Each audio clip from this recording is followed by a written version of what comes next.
All right. I've. All right. So I just started the recording, and it's 5 past as well. So, Bitsy, why don't you take it away for us? Okay, hello. Thanks guys for showing up. So today we're going to be talking about inflammatory joint disease. Let me just get this started. So just so I can tailor it, since we're quite a small group, can I just get you guys to just put down onto the chat like which year you guys in and where you're doing medicine?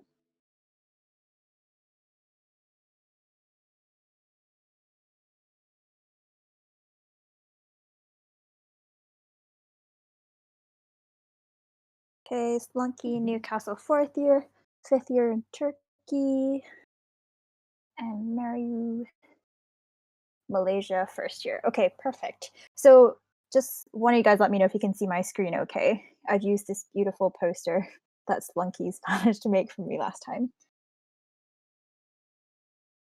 Yep. Okay, perfect. So this is mainly targeted at clinical years. So Mario, if you are confused at any point, just let us know. But otherwise, it's just kind of an overview of inflammatory joint disease, and we'll probably go through briefly how to take a joint pain history in the most effective way, the comparisons between rheumatoid arthritis and osteoarthritis, and then the management of the acute hot swollen joint, as well as just a brief overview of lupus and seronegative spondyloarthropathies. But I think the last two I'll probably skim over because it's going to be quite a long tutorial otherwise. But just a few. Whoop. Oh, okay. Let me try again. Sorry. Technical difficulties. Okay, how's this? Yep. Okay, cool. Sorry. Okay, so this is the topics to be covered. All right. And oh, Lulu, you're in here too. Can you also drop in which year you're in and where you're doing medicine whilst I get started? So the first thing we're going to cover is basically how to take a joint pain history. This is basically just a good model for any pain history, to be honest. So I'm sure most of you guys know it's the Socrates kind of acronym. So you have your site, onset, character, radiation, da da da. And so we're going to go through each of these. Okay, Lulu, France, and fourth year, perfect. So basically, for each of these, it kind of helps you form a picture of what type of joint pain it is. And in particular, this kind of setting is targeted more towards like long-term autoimmune or more chronic conditions as opposed to like one very traumatic like joint pain from like a sprain or otherwise. So we'll start from the top. So your site, oh sorry, you basically want to know if it's a monoarthropathy, oligo, or poly, and that just means that mono is only one joint is affected. Oligo would be 2 to 4 joints, and then poly would be 5 or anything more than 5.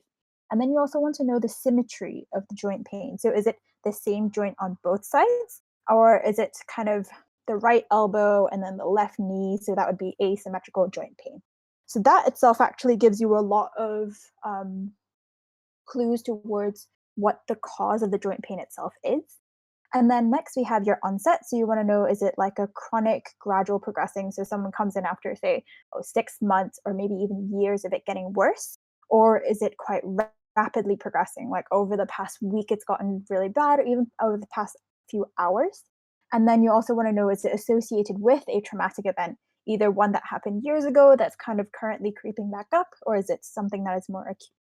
And then you have your character. So you want to know if it's a burning kind of pain. So that points more towards like inflammation, as you can think of like a fever sort of reaction in the local joint area. You want to know if it's like an aching kind of pain or like a sharp stabbing kind of pain. And with radiation, that usually doesn't often happen. But if it does, then you can think more of an infectious cause because then it's more spreading towards the surrounding areas. And with your associated symptoms, you typically want to know about, is it red over the joint? Is there any swelling when you feel it, when you look at it? Is it hot to touch? And the main thing for any inflammatory joint pain is stiffness. And we'll cover that a little bit more in the next slide. And you also want to know about the timing. So, does it come and go in like episodes, or is it constantly there? Is it worse in any part of the day, so in the morning or the evening?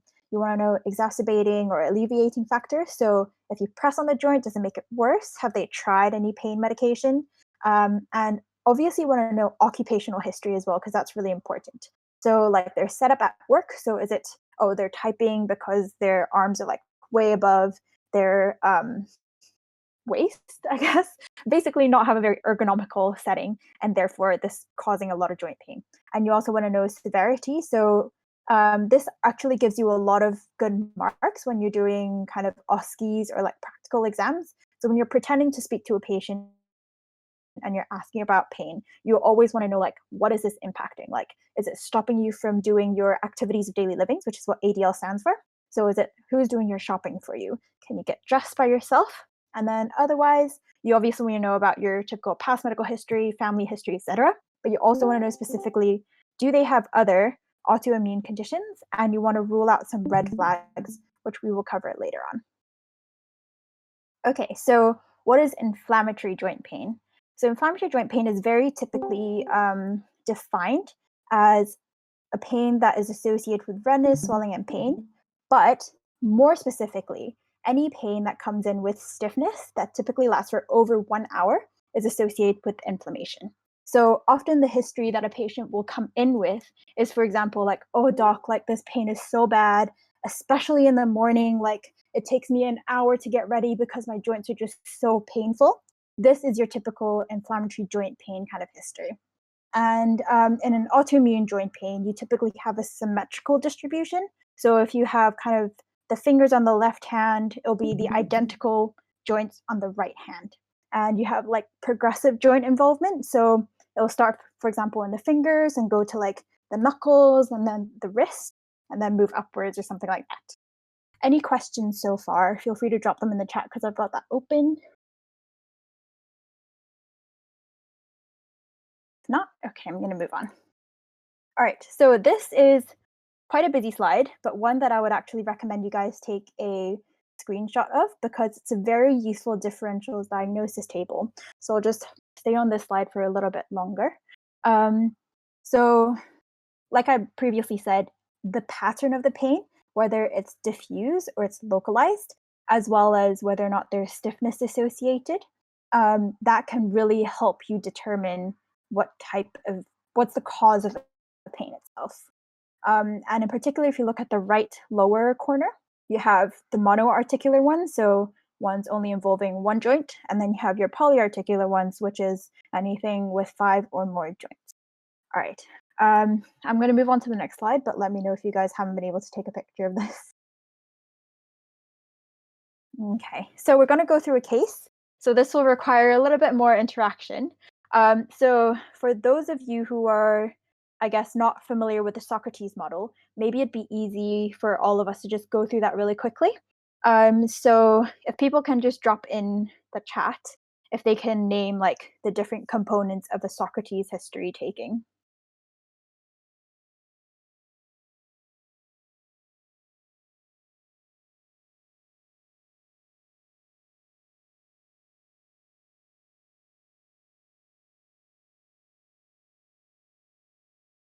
For S,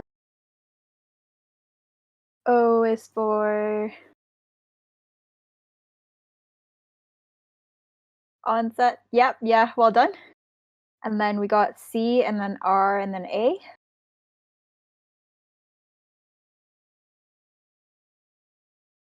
Character, great. Radiation, perfect. Okay, I won't make you guys suffer through the rest of that. I will give you basically a brief history of a patient that's come in with a specific type of joint pain. So from here, we know that this 51-year-old female comes in with kind of finger joints, finger joint pain and wrist pains for both hands. So we know, first of all, this is a symmetrical picture. And that, like we previously said, points towards a very symmetrical, autoimmune, inflammatory kind of thing. Thanks, Flunky. And next, we know that it's kind of a 2-month progressing history. So we wouldn't say it's like very acute, but it's definitely slightly more chronic, but not very, very chronic. That's associated more with like wear and tear. And then the character, there's pain, swelling, stiffness. And as we said before, stiffness very associated with inflammatory joint pain. And then no radiation. And then associated symptoms, you got kind of general malaise, so like feeling just unwell and sick. fatigue, like tiredness, and is slightly feverish. And she says that the pain is kind of worse in the morning with kind of at least 1 hour plus of recovery. So, as we said previously, that's the definition kind of inflammatory joint pain.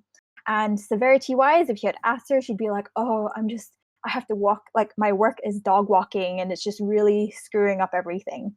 And otherwise, you kind of ask for a social history and she doesn't smoke, drinks around 10 units of alcohol every week, and has no relevant family history. So let's have a look at her hands. We're going to briefly go over, obviously, how to kind of describe a pair of hands. And like a hand examination, I think a key resource to look up is Geeky Medics, but we won't go through like a full one here.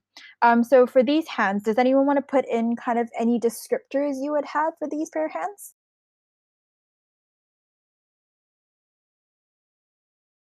Okay, so I see a question from Splunky. Does the amount of recovery time of morning stiffness help in your differential diagnosis? So if you mean by recovery time of morning stiffness, I'm assuming that you mean like from being stiff to being kind of with a like full range of movement, then that is what I typically say like recovery or like length of stiffness. So if the stiffness lasts for an hour plus before you can have full range of movement, that is inflammatory joint pain.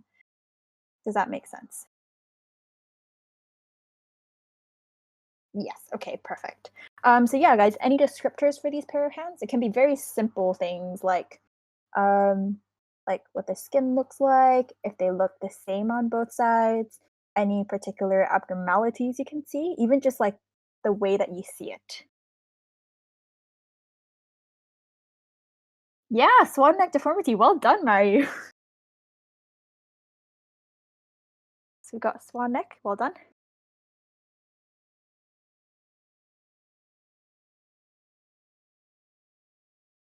The MCP looks swollen. Yep. The metacarpophalangeal joint looks swollen. Yep. That would be the knuckles. Particularly these areas. Okay. So next we have a MCQ question. So 1 out of 4 chance, 25%. If anyone wants to try and put in a few answers, do you guys think this is osteoarthritis, rheumatoid arthritis, gout, or cancer-related bone pain?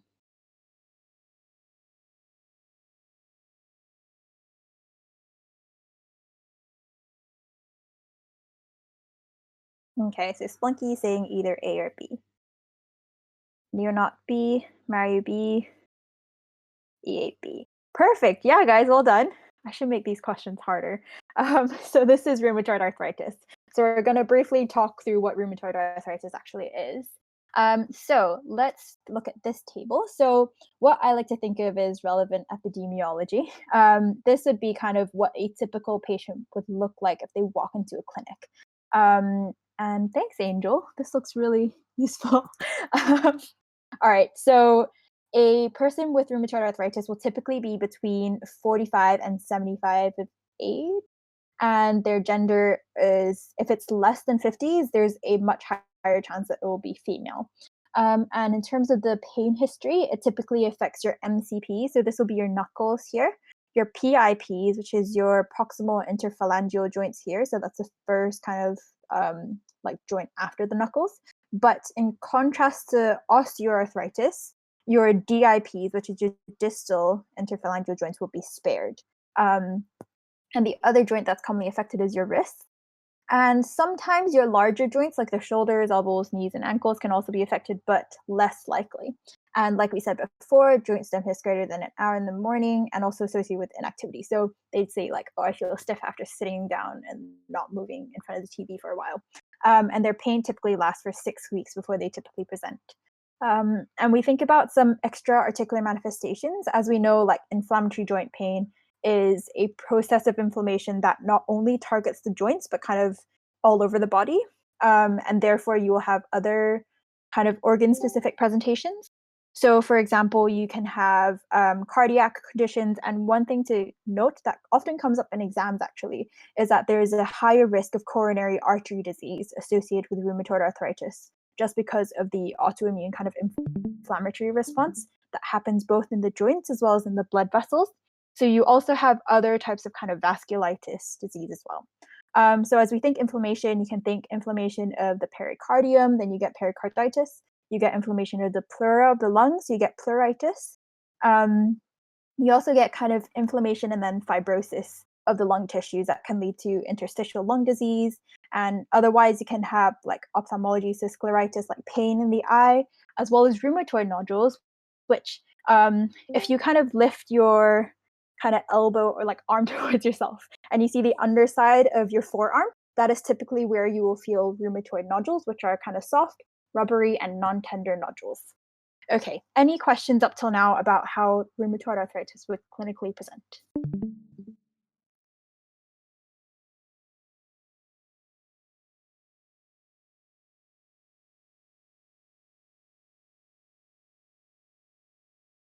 Okay, no questions. All right, I'm going to move on then. But feel free to drop in any questions and I'd be happy to answer them throughout.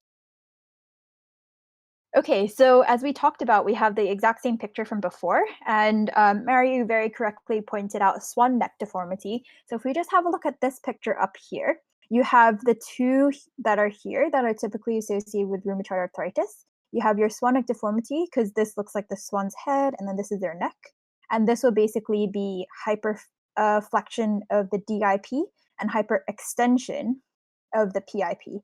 And then in contrast, you also have Boutonniere's deformity, which is then hyperextension of the DIP and hyperflexion of the PIP. And how I kind of remember which one's which is kind of Boutonniere's is like you're going to flick a button. So that is how you would kind of hold your finger before you like flick something. But that's just my way of remembering things. But whichever way works for you guys. I guess swan neck looks more like a swan neck. So anyway, so I also included a picture of what a mallet finger looks like. And basically, this is to separate it from swan necks because mallet finger is actually a tear in the extensor tendon. So you don't have the hyperextension of your PIP. And that is how you differentiate kind of a like traumatic tear of a ligament as opposed to a kind of long-term inflammatory condition that causes tightening of the ligaments that leads to these two deformities. Um, and other things that you would see, like I previously mentioned, your rheumatoid nodules. And another thing is ulnar deviation. So this, as you can see here, if you look at the trajectory of where the metacarpal bone is supposed to go, it's meant to go this way, but you see that the fingers have gone towards this side. So if you remember that your radius is here and your ulnar is here, so it's deviating towards the ulnar side, and that's what we call ulnar deviation. Okay, so let's talk a little bit about investigations. A way to seem really slick in your way of describing investigations that you would do is to always include bedsides, bloods, and then imaging. So, like for example, in your vivas or long cases or OSCEs. And so for this, like rheumatoid arthritis, your bedsides would just be your typical clinical examination of the hands, and you have your extra-articular features that you would look for. And in terms of your blood, you look for your full blood count for anemia. You have your CRP and ESR, which are really useful inflammatory like markers. And the most specific ones are for rheumatoid factor and anti-CCP. So anti-CCP stands for anti-citrullination something protein. Sorry. I had a previous slide in 1 second. So anti-CCP stands for anti-cyclic citrullination peptide. Um, and between the two of them, so rheumatoid factor itself is slightly less specific, but both of them have equal sensitivity. And by that, I mean that both antibodies will typically um, be found when you do have rheumatoid arthritis to the same degree. However, if you have rheumatoid factor, it's less certain that you have rheumatoid arthritis. But if you have anti-CCP, then it points more definitively towards a diagnosis of rheumatoid arthritis because rheumatoid factor can be positive for other rheumatological conditions as well. Does that make sense? Sorry, I know specificity and sensitivity can be a common topic of confusion.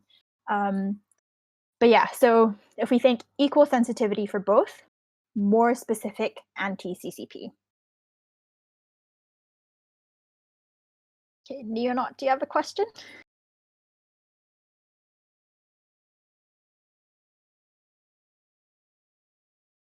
Anti-CCP is more specific. Okay, let's move on to imaging. So, imaging for rheumatoid arthritis in the early stages is actually more sensitive with MRI and ultrasound because in the early stages you have inflammation, which then obviously is soft tissue kind of involvement. Whereas if you have radiographs, that would be later on, where I guess like the inflammation has led to bony erosions, and that's what you will see on the radiographs. And so we'll briefly look at some pictures of rheumatoid hands. So here's basically a brief progression. Um, so on the left-hand side, it's always useful to compare to what normal looks like. And so as you can see here, you can see like good bone density like throughout. And if you follow all the joints, they look smooth and there's good joint space in between all of these. And so let's look at this one in contrast. So can anyone kind of point out any abnormalities that they can see on this radiograph?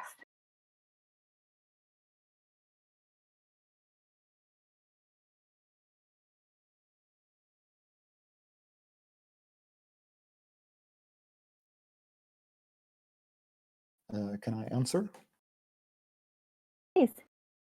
Second or third graph. Whichever, take your pick. On the second graph, I noticed the bones are don't have definite density throughout. I noticed, for example, on the index finger, for Yeah. example, the joint is more closed in.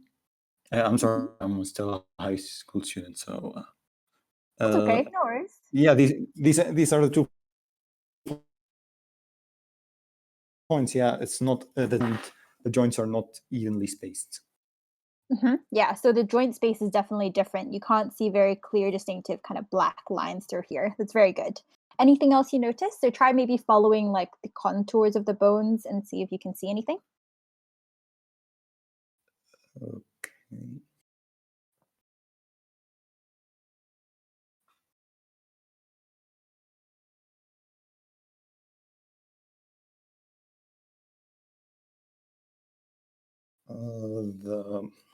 The bones before the metacarpals, the wrist bones, they are kind of back to it. I don't know if that's an imaging thing or No, they're that's exactly really what it wrong. is. Yeah, they're really Mhm. bad, aren't they? Like they just overlap with one another. So what happened Mhm. here is basically some of the bones eroded. So as you can see here, it's very nice, kind of smooth kind of lines. Whereas here you can barely kind Mhm. of outline what the carpal bones look like. And also actually here you can see this bit kind of indents, and this would be a bony erosion of kind of the MCP joint. Does that make sense? Yeah. Yeah, well done. Thanks for trying that. Thanks. Okay, so let's look at this third one then. We have your very clear kind of boutonniere's deformity in these 2 fingers. And as you can see from before, you have kind of like like bone densities throughout. That's not uniform. You have some bony erosions in different places. And once again, the carpal bones kind of all overlap each other. And you can even see here that it just looks kind of not even and poor outlines. And in particular, you see here in the thumb, if you usually follow the lines of, I guess, like a finger, you can see that it's very smooth, at least kind of like all in line with one another. But here you can see it kind of juts out. So this wouldn't be a complete dislocation. However, you can see that this is kind of just not a smooth line. And this is what we would call a subluxation of the thumb joint, which is basically just a partial or incomplete dislocation. Shiny PIPs on the right hand one. Yeah, so here, areas like this. Yep, thanks, Monkey.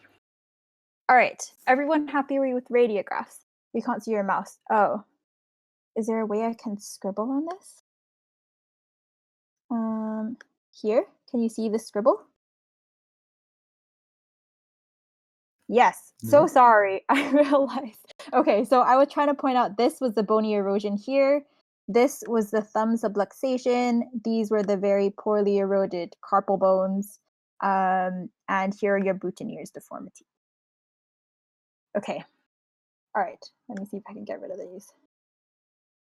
Oh, nope, I can't. Okay, it disappears when I click through. All right. So next we're going to briefly talk about rheumatoid arthritis treatment. This is quite senior knowledge, so I don't think you're likely to have to know this unless you're really a kind of rheumatological specialist. However, it's just good to know kind of the types of medications that are likely to come up and just be familiar hearing some of the names that might come up. So I won't go into the very definitive kind of mechanism of action for each of these drugs, but just briefly talk through them. So your rheumatoid arthritis treatment is typically separated into your long-term treatments and your acute flares, as well as your symptomatic management. And typically, this is always, once again, a very good structure to go about thinking about the different types of treatments for your OSCEs, for your VIVAs, for any kind of presentation. So either long-term treatment, short-term, or like acute treatment and then symptomatic, or you think conservative, medical, and then surgical. So let's talk in this case because it's a long-term condition, you think in this kind of systematic way. So your long-term treatments, your mainstay is something called DMARDs, which basically just stands for exactly what it means, disease-modifying anti-rheumatic drugs.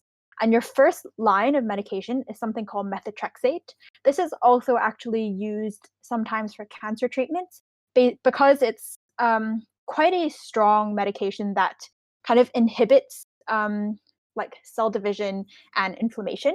So that is how it works, but it's quite a dangerous drug, so it usually needs quite a high level of monitoring. And then this can be used alone or in combination with 3 of the other also anti-inflammatory drugs. You have sulfasalazine, hydroxychloroquine, which you might also hear thinking malaria, and then leflunomide as well. Next, you have your biologics, which are basically drugs that have been modified to specifically target body cells. So you have your TNF alpha inhibitors. So I actually deleted one of the other slides that went through the pathophysiology of rheumatoid arthritis because I thought it would be a little bit too complex. But I can maybe post like a screenshot of it onto the chat now and see if you guys will have a look. 1 second. Okay, can you guys see this picture here? So if you look at the little blue macrophage, you can see that it points towards TNF alpha that's associated with inflammation. So that is where it targets. And you have like really funky naming drugs. But a thing to note is that most of the biologics typically end in the like word sept or mab or like ab. So you have like these endings that are typically associated with biologic drugs. And this is just a thing to like help you kind of recognize drugs when you see them come up. And as suggested, then these are what the other drugs target. So you have your T cell suppressors, your B cell suppressors, and stuff that block something called interleukin-6, which if you refer back to the diagram, it is in between the B cell and the plasma cells. So as we know in autoimmune diseases, it's because of the autoantibody production that this happens. And there we go. Yeah, okay, so Angel is very clearly described. So MAB is monoclonal antibodies, which is what it stands for. So Splunky says, I know biologics are super expensive, but are much better than methotrexates, right? Yes, I believe so. And therefore, that's why they're not first-line treatment, I think. I don't know if anyone else can tell me if they have experience actually using those drugs. They're much better, but we use them as last resort because of the price. Yeah, okay. All right, so we will then briefly talk about acute flares. So you have your steroids, which is kind of the mainstay for any inflammatory condition like an asthma and all these other things as well. And for symptomatic management, you have your NSAIDs, so your non-steroidal anti-inflammatory drugs like ibuprofen or naproxen. And lastly, your COX inhibitors, which is drugs that typically end in coxib, like celecoxib. Okay, next we have a second case. Okay, so this time you have a 73-year-old male who comes in with hip and knee pain. So we'll once again go through Socrates again. So he says that it's kind of in his left hip, but then both of his knees, and then kind of points to a few different figures on each side. But only the DIP joints. So have a brief think about what I said before about the DIP joints. And then he says that it's kind of background, like probably over the past 3 years have kind of gotten worse. He kind of hit himself like on a something. Maybe he was a construction worker and had multiple accidents at work in these joints. And he says it's like an achy kind of pain, only stiff for around 5 to 10 minutes in the morning, worse at the end of the day, and also worse after exertion. So after doing stuff like walking around, and it's limiting basically his activities of daily living. So he says it's difficult to go to the shops because my hip gets really painful, my knees get really painful. And he used to be a carpenter. Okay, so carpenter associated traumatic events. And when you examine his hands, he has these bony nodules instead of some tender ones on his DIP joints and also on his knee joints. Okay, so any thoughts about what this might be so far? Multi-joint, yeah, so polyarthropathy. A chronic picture with no early morning stiffness. Yes, well done. And is there something specific about the DIP joints that we talked about before that might point you to one diagnosis?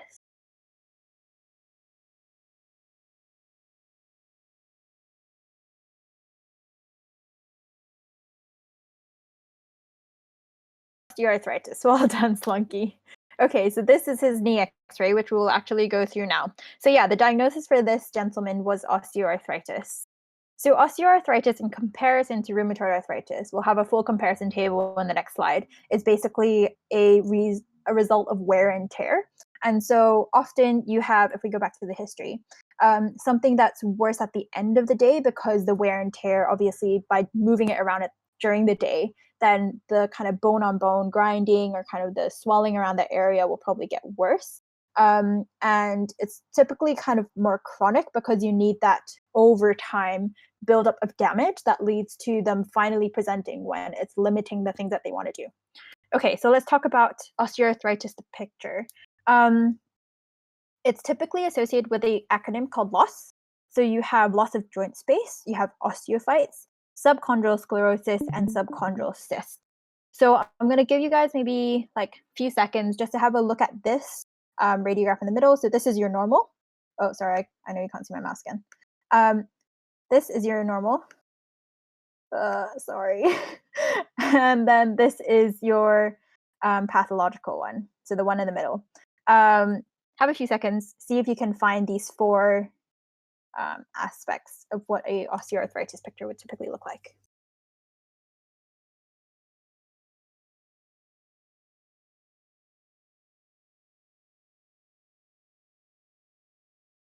Okay. A very, Yep, so I found a labeled picture of this exact radiograph, which is why I chose to use it. And that is what we're going to go through now. Okay, so in here you have your loss of joint space, which, as you can see here, is a very nice clear black line that you can kind of squiggle your way through. Whereas here you can see that at certain points there's kind of these narrowings or almost overlaps in between. And that's your loss of joint space. And then next is something called osteophytes, which are basically benign, like bony outgrowths that come from kind of dysregulation of the healing process of like kind of breaking bone down, rebuilding it. But because it's dysregulated, then they're not building it according to your normal structure of what the knee joint should look like. And therefore you get these kind of bony kind of outgrowths, which are highlighted here and on either side. Oh, you can't see my arrow again, can you? Can you see my arrow now?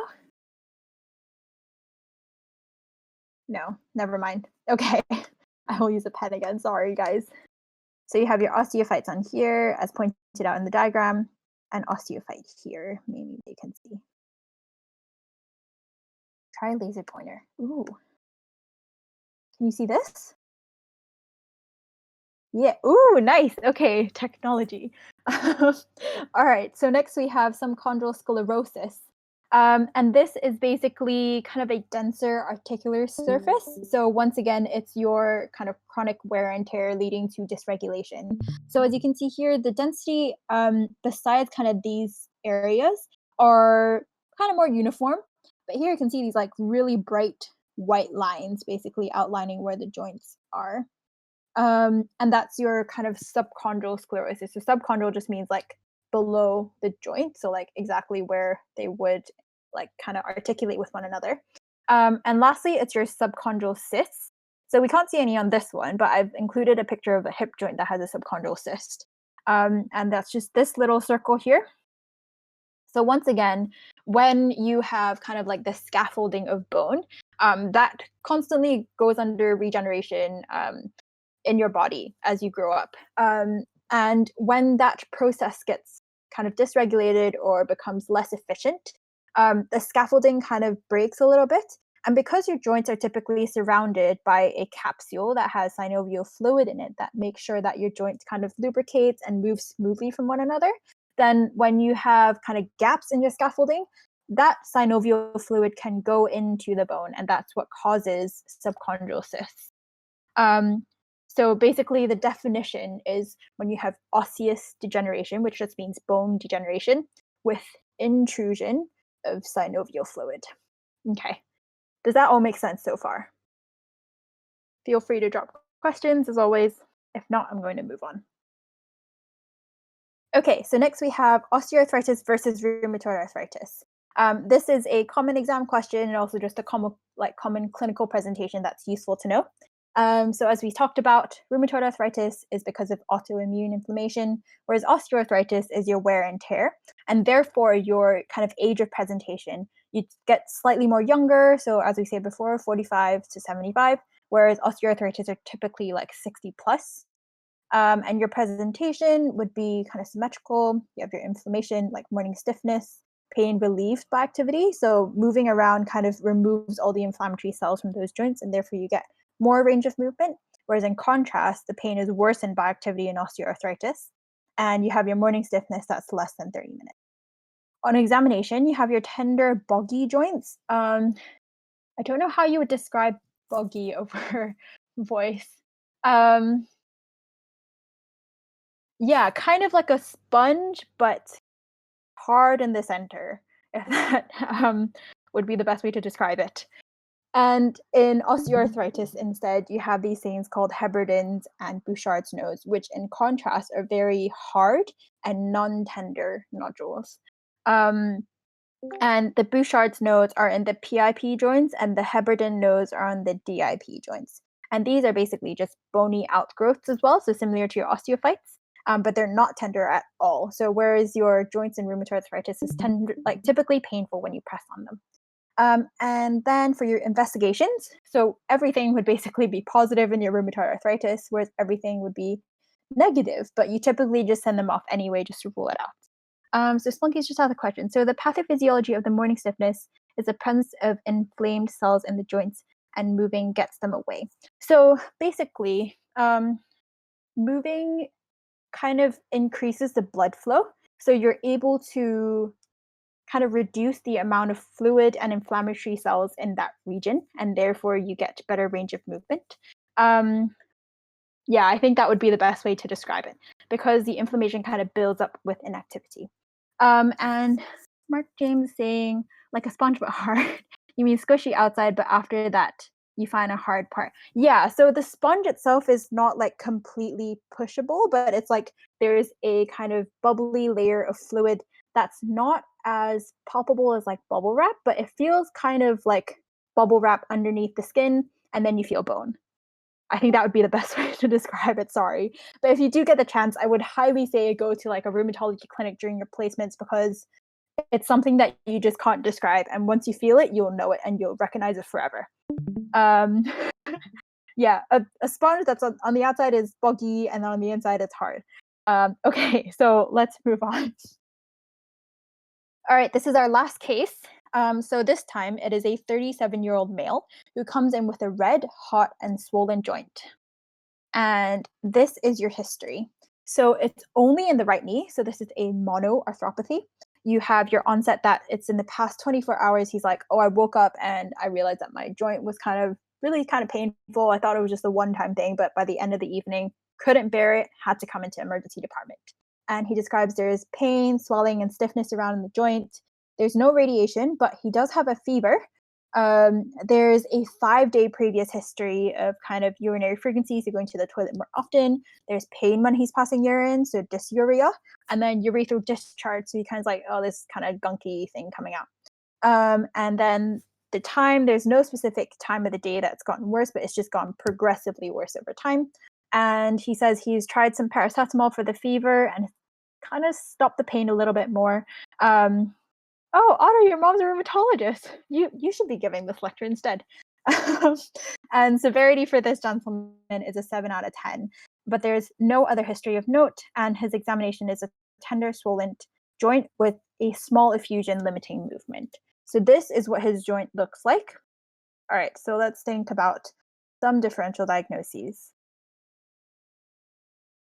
Which one do you guys think it is? 1 out of 4 chance, 25%. Okay, we've got A. Anyone want to contradict an A answer? Not that you should, but if there's anyone out there who thinks so. Not gout for sure. Okay.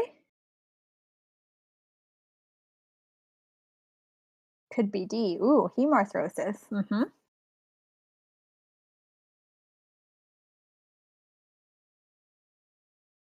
All right, let's talk about this hot swollen joint. Okay, so the red hot swollen joint is a medical emergency. And yeah, Angel said fever, dysuria, urethral discharge makes septic more likely. Yep. Okay, so for this person, it's most likely to be a septic arthritis, which is A. So well done to Mario and EA.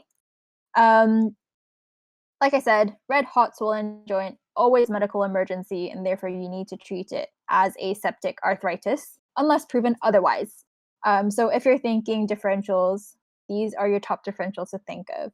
So actually, let's think about the investigations, how you would go about investigating the acute monoarthritis. So once again, we're separating into bedside, bloods, and then imaging / other special investigations. So by the bedside, obviously, if you have a patient that's kind of fever, like febrile, feverish, and just kind of feeling unwell, you'd want to take his basic observations. So you want like heart rate, breathing rate, oxygen saturations, all that kind of stuff. And if those things meet the criteria of sepsis, then you start your sepsis 6 immediately. And you also obviously ask for kind of skin swabs. So particularly, I guess, around his urethra, you want to swab that to see if you can grow anything to find out. You know that there's maybe something in the urine as well, so you'd probably send the urine off for microscopy, culture, and sensitivity to see, like, to guide your antibiotic treatment later on. Then for the bloods, you want your FBCs, ESRs, and CRP for signs of inflammation. You want urate levels, and this is basically typically used for gout diagnoses. And you want your blood cultures, especially if they're septic. And then in terms of your imaging and investigations, so you do want a joint x-ray, but that would actually not be your first line investigation in this case. When you see the red hot swollen joint, you always want to aspirate the joint, especially as we said before, there was a bit of effusion around the joint. So that just means kind of like a swelling of fluid collecting around the joint. So you want to send it off for urgent MCNS and crystals. And you also want to do this before starting antibiotics, because once you start it, it gets there quite quickly, and you might end up coming back with like a negative culture that can kind of skew your diagnosis. All right, so let's look at the differentials. So as we said before, septic arthritis until proven otherwise. Then we thought about gout. So I think my next slide is comparing gout to septic arthritis. But gout typically would present in a different joint, first of all. So it's often in the big toe, which we'll cover later. But typically, actually, it's from the aspirate that you'd be able to diagnose between the two, because they do present quite similarly. You can also think about hemarthrosis. So for this gentleman, there wasn't a trauma history, but if there is one, then that basically just means that there's blood in the joint from the trauma. You can think of an osteoarthritis flare. So even though osteoarthritis is a wear and tear process, because there is damage in that area, you can get inflammation. And therefore you can get like a flare that's quite severe, but not as like fast, rapidly progressing as this case. You have your reactive arthritis. So as Otto very quickly said, it is a rapid injury, like we said before. So yeah, this would definitely point us more towards septic arthritis than osteo. Yep, well done. And then reactive arthritis. So that's basically a semi-autoimmune response to a infection. We're also going to go through this as well when we talk about the seronegative spondyloarthropathies. Can gout be sudden onset less than 24 hours? Yeah, I do think so, actually. It does come on quite quickly. And therefore, as I said, it's typically the aspirate that points you towards if it's gout or septic arthritis that separates the two. But you always treat it as septic arthritis until proven otherwise because of the danger of it kind of eating into the bone or just spreading across the body. So reactive arthritis, we'll talk about later as well. And this is usually preceded by an infection. So as we said for this guy, he did have some kind of urethral discharge. So that would be also in your top differentials. And then you have Lyme disease. So if they have a travel history and if they have like a rash, that's what we call a bull's eye rash, but that would be completely different lecture or tutorial.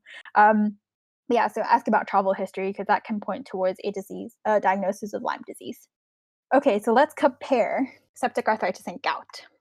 So you have septic arthritis, which is basically just the infection of a joint, whereas gout is inflammation associated with excess uric acid. So wait, gout, not goiter. Not gout for sure, not super true. Sorry, I don't really know what that means. Yeah, gout is a local joint inflammation due to excess uric acid buildup. And uric acid comes mostly from your diet. So typically you'd have a history, for exam questions anyway, a history of red meat, seafood, beer. Okay, fine, not gout for sure. All right, so yeah, the patient would have had a history of kind of diet of like a lot of red meat, seafood, and beer. And in men, it's very commonly the big toe. In women, it can be the knee, but the big toe is somehow. Someone can explain to me why that's the case, that'd be great. But I personally don't know. Sorry. And like we said, it's very sudden onset and intermittent pattern. So sometimes they actually have a history of gout previously occurring before. So you can have kind of recurrence of gout. So you actually have treatment, which we'll talk about right here. But just in comparison to septic arthritis, you have your single red hot swollen knee joint, typically the knee, and you have a identifiable source of infection. So that can be like an overlying cellulitis of the skin. You can have a concurrent UTI, so as this gentleman possibly presented with, and maybe sometimes associated with IV drug use, especially if they're using dirty needles or sharing it with other members. And the signs, as we previously said, just tender, edematous, so kind of fluid around the joint, and fever. So the causes for septic arthritis, the most common source is Staph aureus, so Staphylococcus aureus. And if there is a UTI involvement in the elderly, it's very commonly E. coli. Whereas they're sexually active, so a younger gentleman, it can be Neisseria gonorrhea.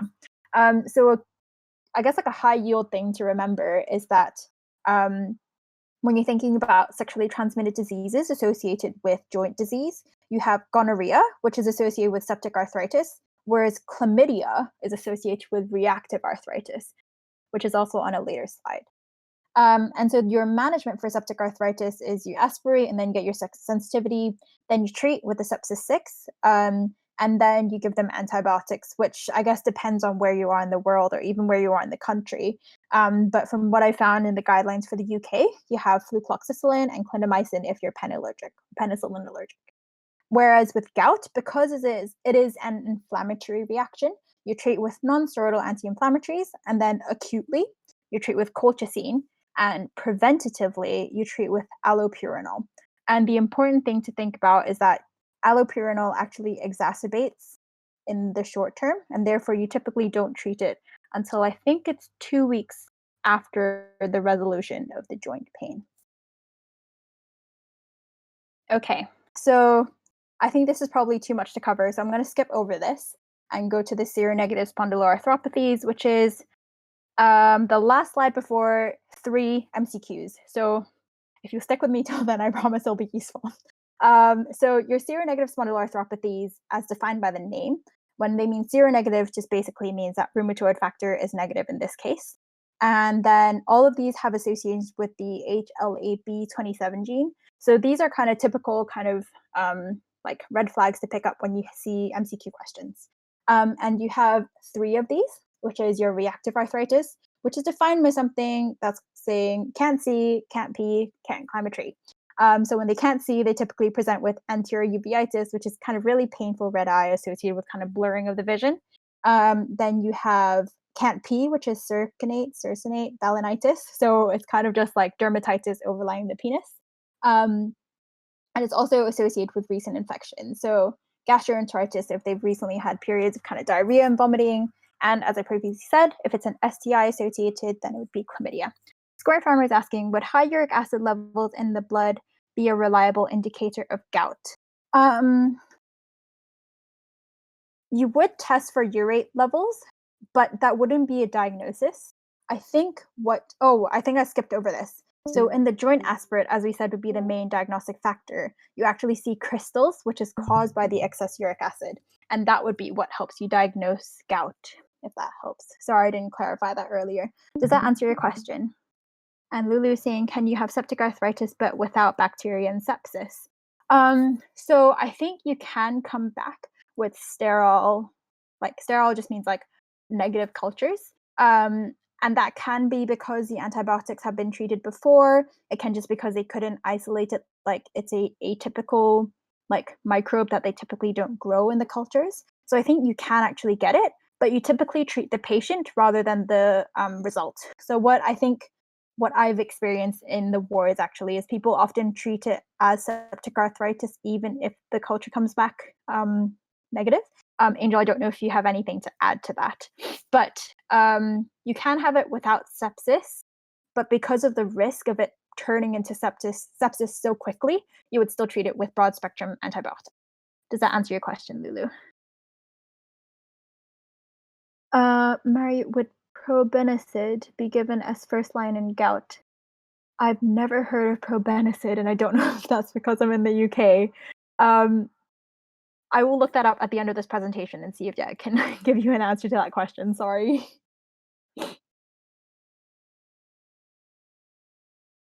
Okay, I'm going to move on to that last slide. Okay, so we were talking about reactive arthritis. Thanks for all your questions. That's really great for discussion.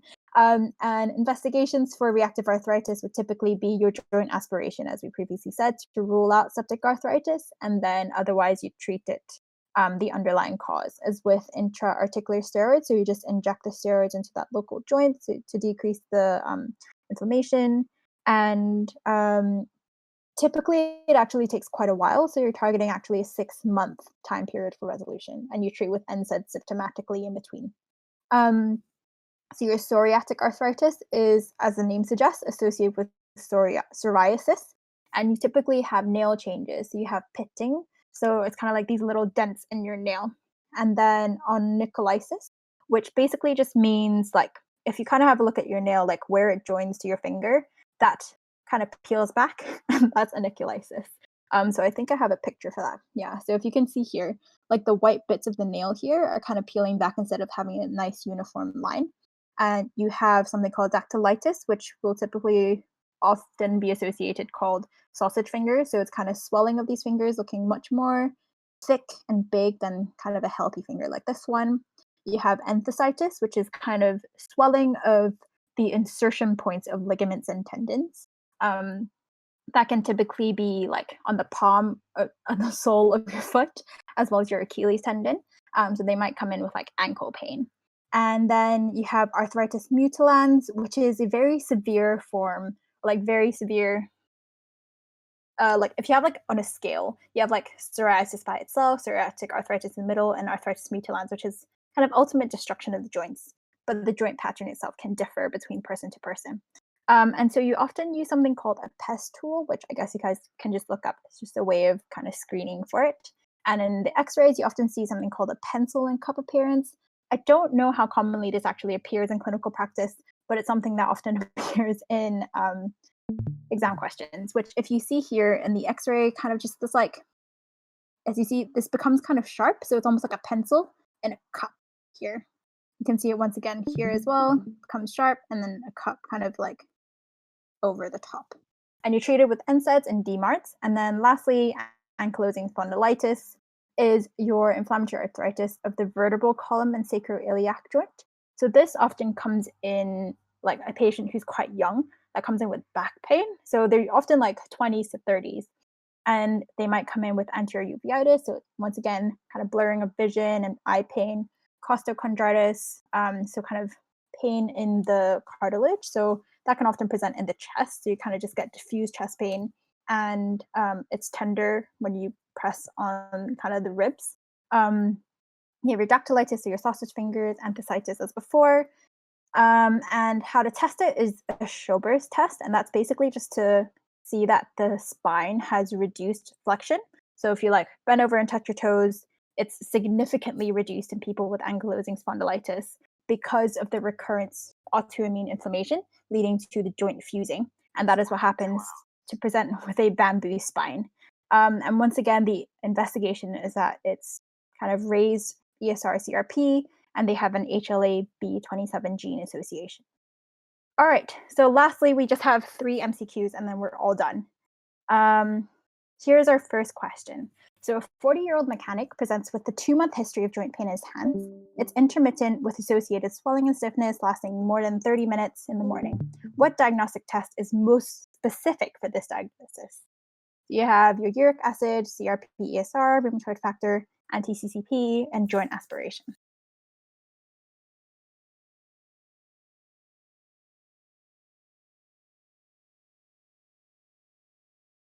D for memory, so anti-CCP. Anyone else?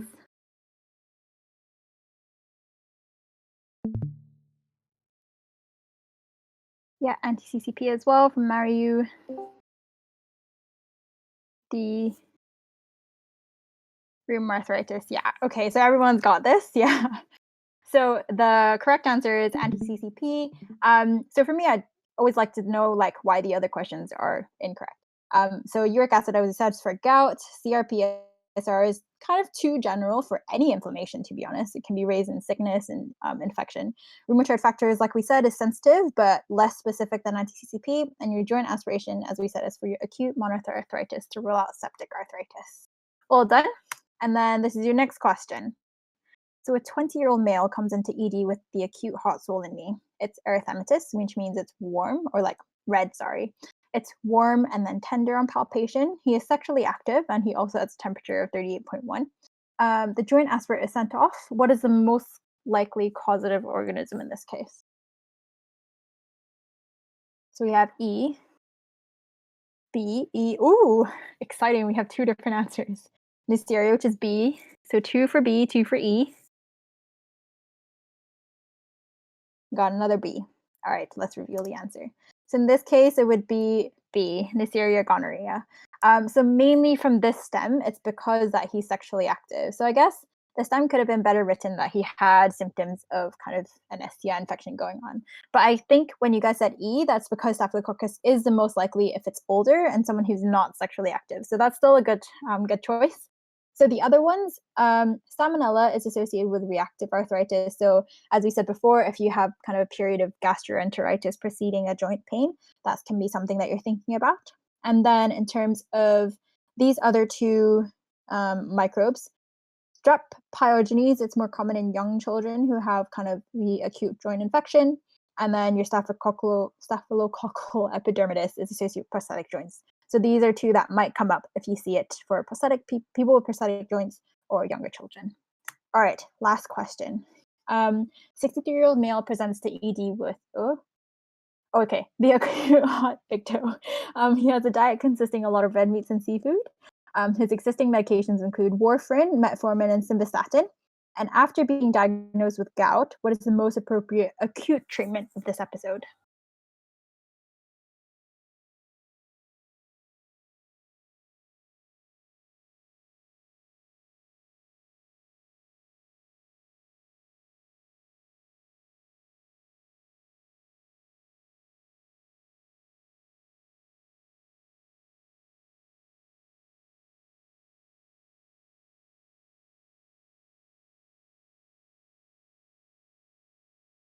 We have E.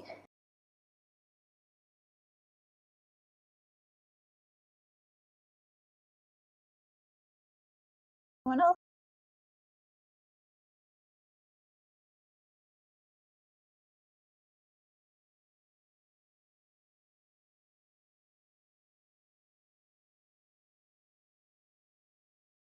B with something else. Auto saying acute treatment E. So okay, we've got ibuprofen or colchicine at the moment.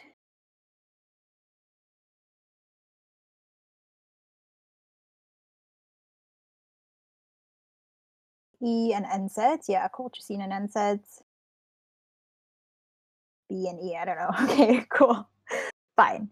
All right, so NSAIDs, it's appropriate. However, like, I guess this is like the red herring in this question. I try to make these questions harder as they come, you know? So NSAIDs are avoided because he is on warfarin. And as we know, NSAIDs is kind of associated with like risks of GI bleeds, and that is the reason why we avoid it in anyone who's using anticoagulation. So otherwise, intra-articular corticosteroids are, once again, because of the anticoagulation, there's a risk of bleeding. Not that you can't give steroids orally, but it's the kind of method of delivery that you would avoid because of the risk of bleeding into the joint or kind of just uncontrollable bleeding because joints are very heavily vascularized, so with large blood supply. And methotrexate, as we said, is for kind of autoimmune, so like rheumatoid arthritis. And allopurinol, as we said, is something that's for preventative or prophylaxis, as it reduces uric acid levels, but only used 2 weeks after the initial episode. And so the answer for this question is colchicine. So that basically comes to the end of the presentation. Thanks for sticking with me for a whole hour for those of you who stayed. These are a key point. So we briefly went through kind of a joint pain history taking, comparing osteo and rheumatoid arthritis, how to manage the acute hostile joint, and kind of a bit covering like the seronegative spondyloarthropathy. Sorry, I skipped over SLE. I just didn't want to have to keep you guys here for too long. So, any questions?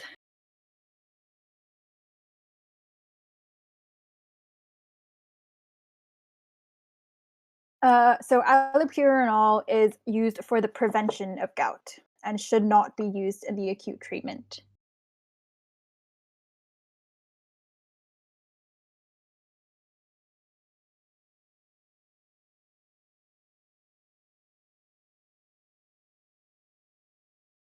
Oh, thank you so much.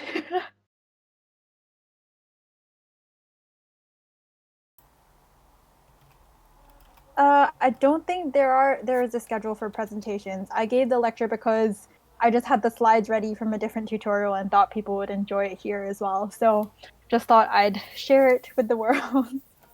Thank you for your sweet messages. But feel free like to drop me any questions. I'd be happy to share the slides.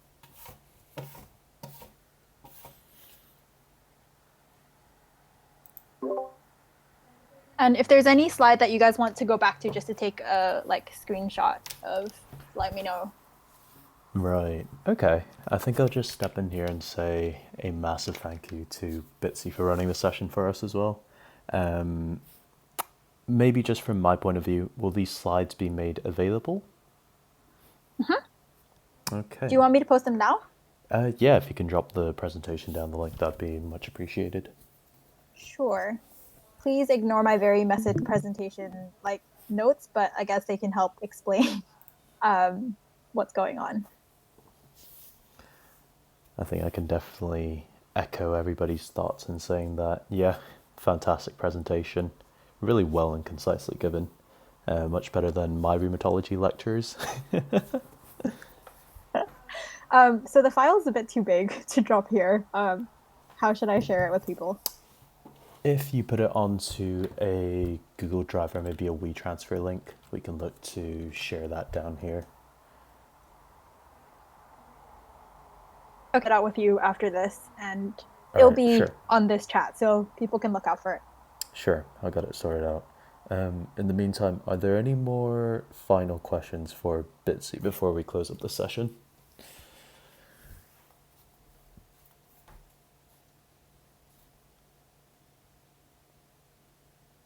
No. Oh, you too, Nuna. Thanks, guys. Thanks to everyone who stayed and for coming. Yes, massive thank you again.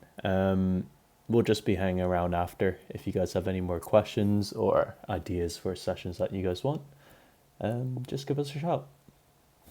Thank you very much. Bye, guys.